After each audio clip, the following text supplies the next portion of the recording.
Good evening everyone. Day two webinar हमने basics of NMR spectroscopy and data interpretation webinar day two कभी during webinar हमने इसको record नहीं किया था, इसलिए हम अलग से इसको हमें रिकॉर्ड करना पड़ रहा है क्योंकि ढेर सारे मेरे दोस्त हैं जिनको कुछ टेक्निकल इशू आई, किसी का सेकंड शिफ्ट था जॉब का। तो हमने सोचा चलो इसको हमें ऐसे ही रिकॉर्ड कर लेते हैं।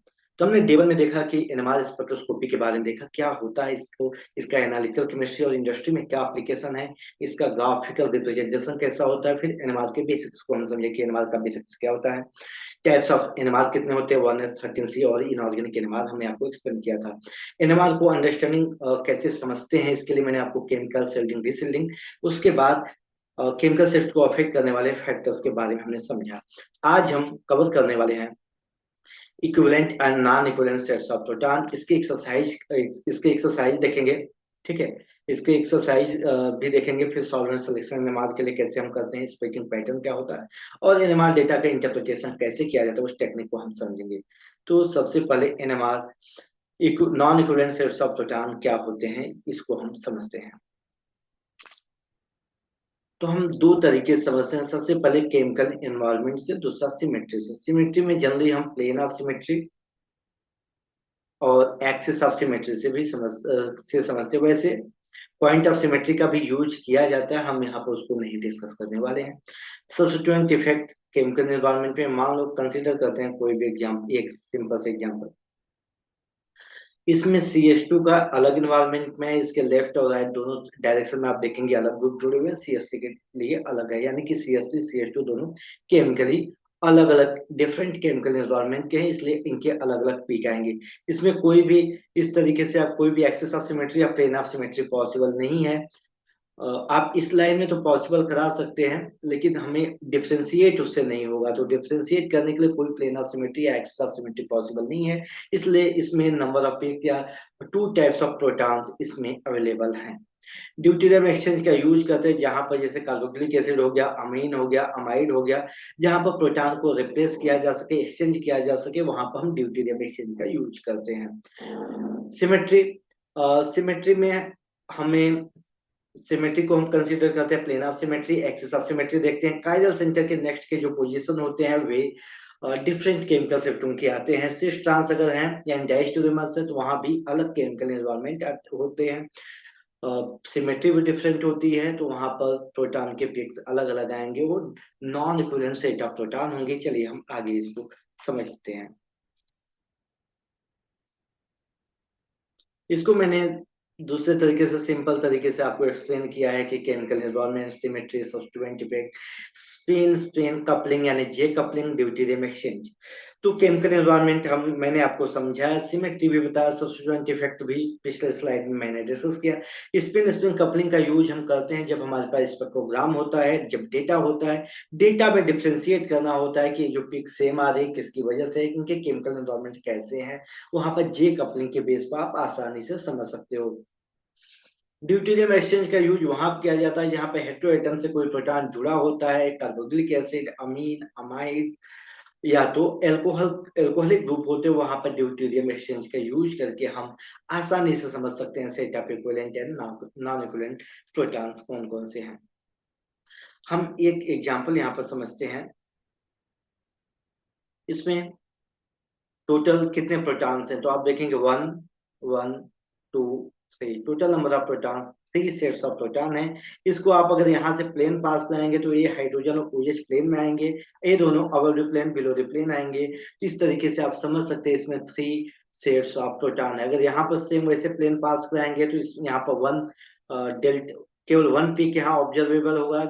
एथाइल ब्रोमाइड की बात करें तो CH2 के अलग केमिकल एनवायरनमेंट है, CH3 के अलग केमिकल एनवायरनमेंट है, आपको नंबर ऑफ पिक 2 आएंगे। तो 3 1 2 इस रेशियो में इसमें आपको पिक्स ऑब्जर्व होंगे, नोट कर लीजिए।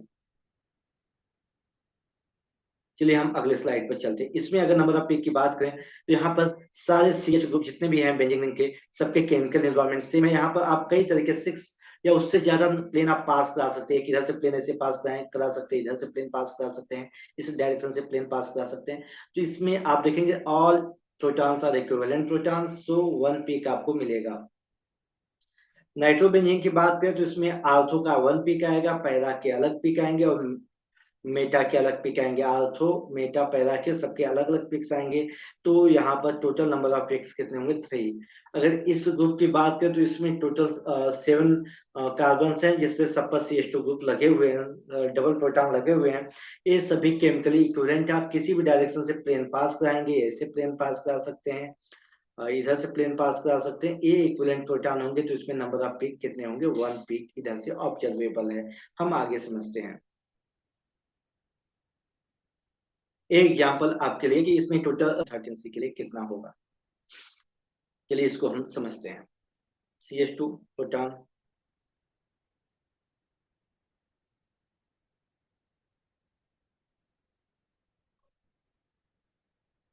जब आप प्लेन पास कराएंगे, इस तरीके से प्लेन पास कराएंगे, तो ये दोनों तो सेम केमिकल एनवायरमेंट होंगे।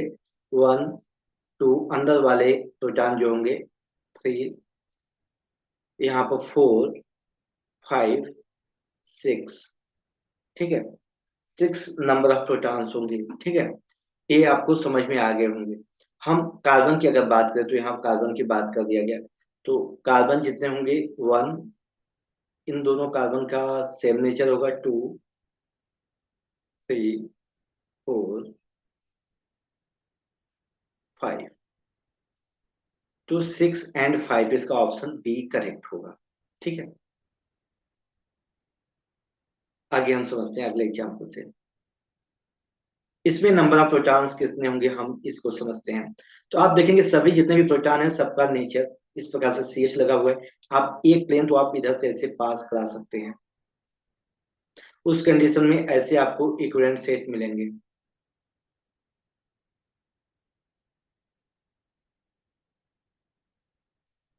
ऐसे आपको 6 मिले। आप इधर से प्लेन पास कराएंगे, 2 3 इक्विवेलेंट हो जाएगा, 1 4 इक्विवेलेंट हो जाएगा, 1 4 इक्विवेलेंट हो जाएगा, और 5 6 इक्विवेलेंट हो जाएंगे। तो इसमें टोटल नंबर ऑफ पिक कितने आएंगे? अभी 1 आएंगे, लेकिन अभी methyl group above the plane below the plane की वजह से एक इनके भी आएंगे। तो टोटल नंबर ऑफ पिक क्या होंगे? 2 नंबर ऑफ पिक्स इसमें ऑब्जर्वेबल होंगे। इसमें 2 डेल्टा पिक आएंगे, ठीक है। 13C की बात करें तो 13C के लिए देखिए जितने CH2 वाले वो इक्विवेलेंट है, इन सब के 1, जो यहाँ पर 2 3 4, टोटल 4 13C के पीक इसमें आएंगे, ठीक है। आगे हम अगले एग्जाम्पल को समझते हैं। इसमें कितने नंबर ऑफ पिक्स पॉसिबल हैं आप लोग जल्दी से बताइए। हम यहां से अगर प्लेन पास करा दें, 1 प्रोटॉन है, हाँ यहाँ भी प्रोटॉन है, 2 यहाँ भी प्रोटॉन है, 3 4 5, इस तरीके से हमें मिला। तो 5 और एक यहाँ पर 6, हमें 6 सेट्स ऑफ प्रोटॉन हमें इसमें ऑब्जर्वेबल होंगे। अगर इसमें कंसीडर करें तो देखिए इसमें तो सभी डिफरेंट केमिकल एनवायरनमेंट होने की वजह से सब कोई भी प्लेन यहाँ पॉसिबल नहीं है। इसमें अलग अलग जितने भी प्रोटॉन है सबके अलग 1 2 3, नहीं है 3 नहीं पॉसिबल होगा। 3 4 5 6 7 8, 8 पिक 1H NMR के 8 पिक्स यहाँ पर ऑब्जर्वेबल होंगे, ठीक है। 8 पिक्स हमें यहाँ पर मिलेंगे। चलिए हम अगले एग्जाम्पल को समझते हैं। इसमें कितने नंबर ऑफ पिक्स पॉसिबल हैं? देखिए इसमें भी कोई इसमें भी आप प्लेन पास कराएंगे तो कोई प्लेन पॉसिबल नहीं है। तो 1 2 3 4 5 6 7, इसमें 7 सेट्स ऑफ प्रोटॉन होंगे।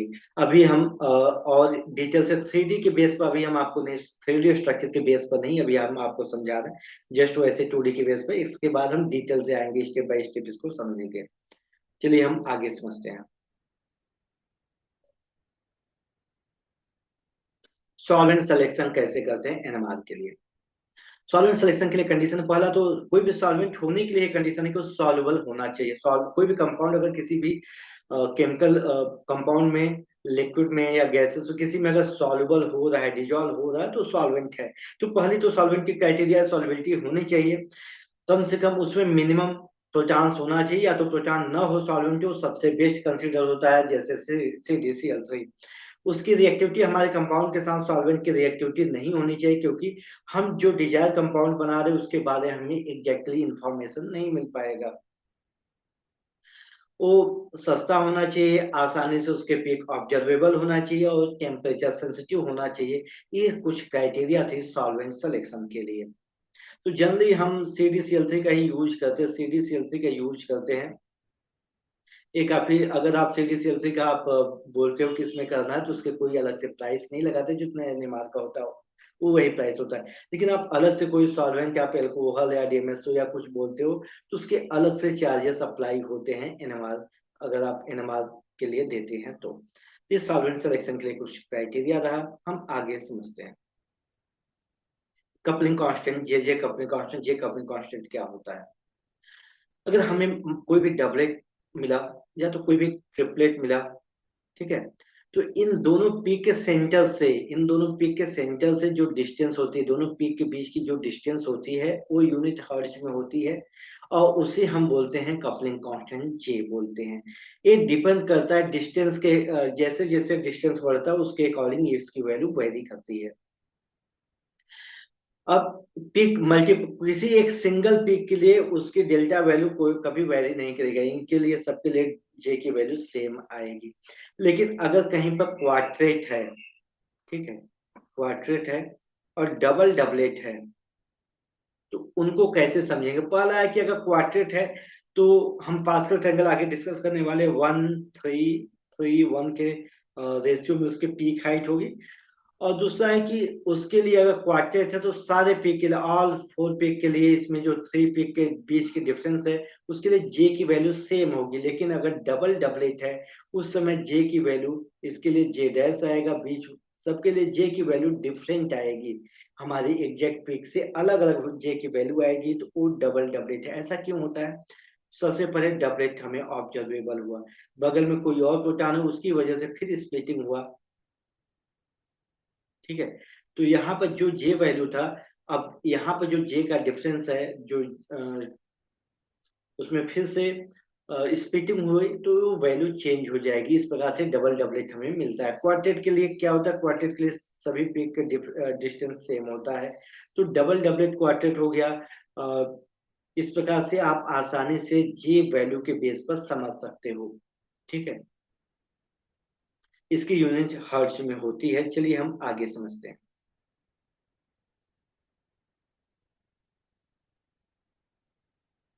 Data interpretation techniques. Data interpretation के लिए हमें, अगर आपके पास NMR के डेटा है, तो सबसे पहले आपको करना है कि कितने पिक्स हैं उसको ऑब्जर्व करना है। फिर उनके केमिकल शिफ्ट कितने पाते हैं उसको, उस वैल्यू को ध्यान रखना है। इंटीग्रेशन को ध्यान में रखना है, उसको कंसीडर करना है, उसकी हाइट, इन सारी चीजों को। मल्टीप्लिसिटी पैटर्न के बेस पर आप आसानी से आप किसी भी NMR का डेटा इंटरप्रिटेट कर सकते हो। तो हम डे थर्ड में, तीसरे दिन में हम इस टेक्निक का यूज करके डेटा का इंटरप्रिटेशन करेंगे। तो आज हमने क्या समझा? आज हमने समझा कि इक्विवेलेंट और non equivalent sets of proton क्या होते हैं, उनको हमने केमिकल एनवायरनमेंट और सिमेट्री के बेस पर समझने की कोशिश किया। कुछ एग्जाम्पल को हमने प्रैक्टिस किया, आपके साथ आपको समझाया। फिर हमने कपलिंग कांस्टेंट जे को समझा, जिससे हमें क्या पता चलता है, ये से हमें इक्विवेलेंट सेट्स ऑफ प्रोटॉन के बारे में भी पता चलता है। वो एक मल्टीप्लेट है कि वो फर्दर स्प्लिटिंग हुआ है। ये सारी इंफॉर्मेशन हमें जे से प्राप्त होती है, कपलिंग कांस्टेंट जे से प्राप्त होती है। फिर हमने आपको डाटा इंटरप्रिटेशन टेक्निक्स कुछ समझाया।